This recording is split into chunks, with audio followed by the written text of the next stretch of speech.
Chapter 19. Symbolic Fireworks. Mr. Drew came in so late during the evening that Nancy did not see him until the following morning at breakfast. At her request, the meal was served in the living room of their suite.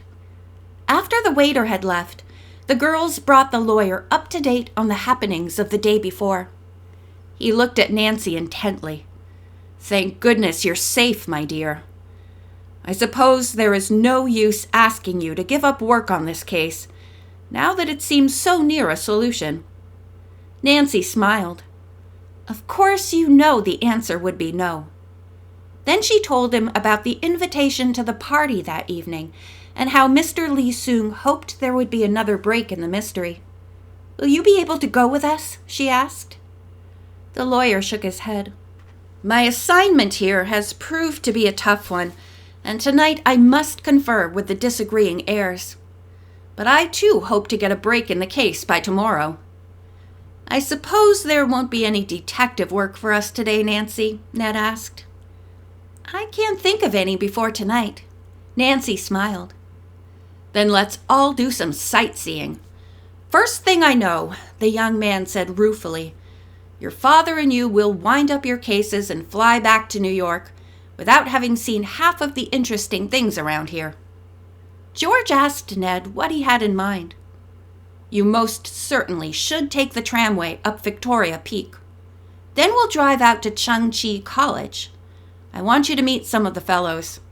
We'll have lunch with them, and then go to the international volleyball game between the United States and Japan against Free China and India." "It sounds very exciting," Nancy answered. Bess smiled, her dimples deep. She did not say what the others thought she was going to, that the date sounded entrancing.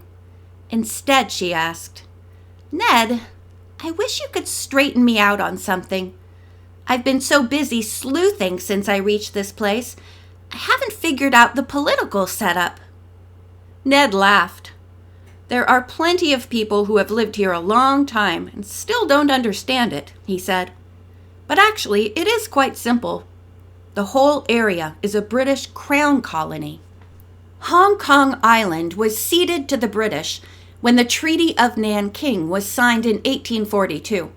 Then, in 1860, through the Convention of Peking, a tip of Kowloon Peninsula was added, as well as small Stonecutters Island. In 1898, more land was added to the colony. It was leased for 99 years and became known as the New Territories. It includes the rest of Kowloon Peninsula and the 198 islands in adjacent waters. "Thank you, Professor Nickerson." Bess leaned back in her chair. "I'll try to remember all that." "One interesting thing I've learned," said Ned, "is that the word Kowloon means 9 dragons. It is named for the range of hills behind the city. In fact, it separates the city from the New Territories." George grinned. "We can't get away from the dragons. Any more interesting stories?" Ned laughed. "After that crack, I'm not sure I should tell you. But here is one. Out in the harbor, there is an island called Lantau. On it live barking deer." The others broke into laughter and accused Ned of spoofing, but the young man insisted he was not. "If you'll stay long enough, I'll take you over there and you can hear them." Later, the girls and Ned started their ride up Victoria Peak on the tramway. The cable car stopped at stations on various levels to let local residents get on or alight. Streets stretched out in all directions on the steep mountainside, and houses nestled firmly among the rocks. The view from the top was magnificent, and the girls could take in at a glance the enormous and bustling population on both land and water. When they descended to the foot of the peak, the sightseers returned by ferry to the Peninsula Hotel and drove to Ned's college. The girls were greatly impressed. All the buildings were new and stood on top of a hill. In a valley to one side were the very large athletic fields.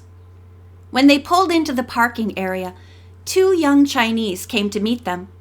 Ned introduced the handsome boys as friends of his. Charlie Tang, and this is Philip Ming. The two young men bowed low, then said they had arranged to eat luncheon with them in a private dining room usually reserved for faculty members. During the meal, there was a constant flow of amusing banter among the young people. The Chinese students spoke excellent English and seemed to understand American slang and humor. But finally, the conversation took a serious turn when Charlie asked, "Ned, I do not wish to pry into your private affairs, but what have you been doing in Hong Kong recently?" Ned grinned. "Just look at my companions and see for yourself," he said.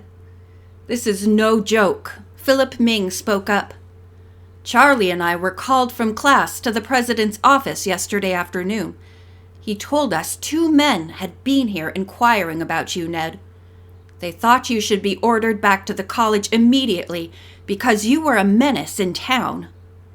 The Americans were astonished. "A menace?" Nancy cried out. "What do they mean?"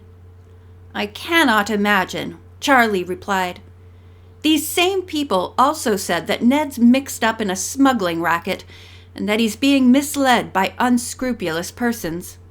However, the individuals do not want to prefer any charges against you, Ned, but requested that the president insist you be made to remain here at college and not go into town." Ned and the girls were more astounded than ever. They now told the Chinese young men a little about the case on which they had been working. Nancy expressed the opinion that the 2 visitors to the college were part of the smuggling ring. Naturally, they'd feel Ned is becoming a menace to them and want him out of their way. Ned suddenly laughed upon hearing this. "So, I'm that important, am I?" he asked. "I'll say you are," George spoke up. "Nancy needs a bodyguard. In fact, I'd say she needs more than one." At once, Charlie and Philip offered to help. When Ned insisted that he could do the job alone, the 2 boys turned to Bess and George. "Do you not need protection too?" Charlie asked. "This evening, perhaps? We would like to take you sightseeing."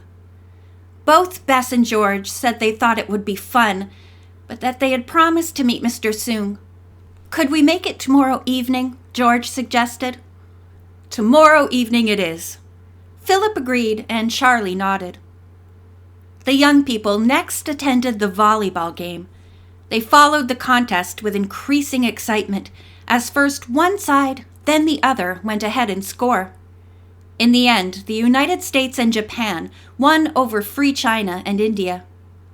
As the visitors were ready to leave in Ned's car, Bess declared, "This has been a lucky day." "And we hope the luck will continue," Philip Ming said as he and Charlie bowed. "Thank you." Bess smiled. She was thinking, "Oh, I hope we will be lucky this evening and solve the mystery of Chi-Che soon." When Ned dropped Nancy and her friends at the hotel, saying he would see them later, the girls went at once to one of the shops there to pick out a Chinese costume for George. As soon as dinner was over, they changed into their party clothes. Nancy and Bess helped George disguise herself as Chi-Che. She had just finished applying makeup when the telephone rang.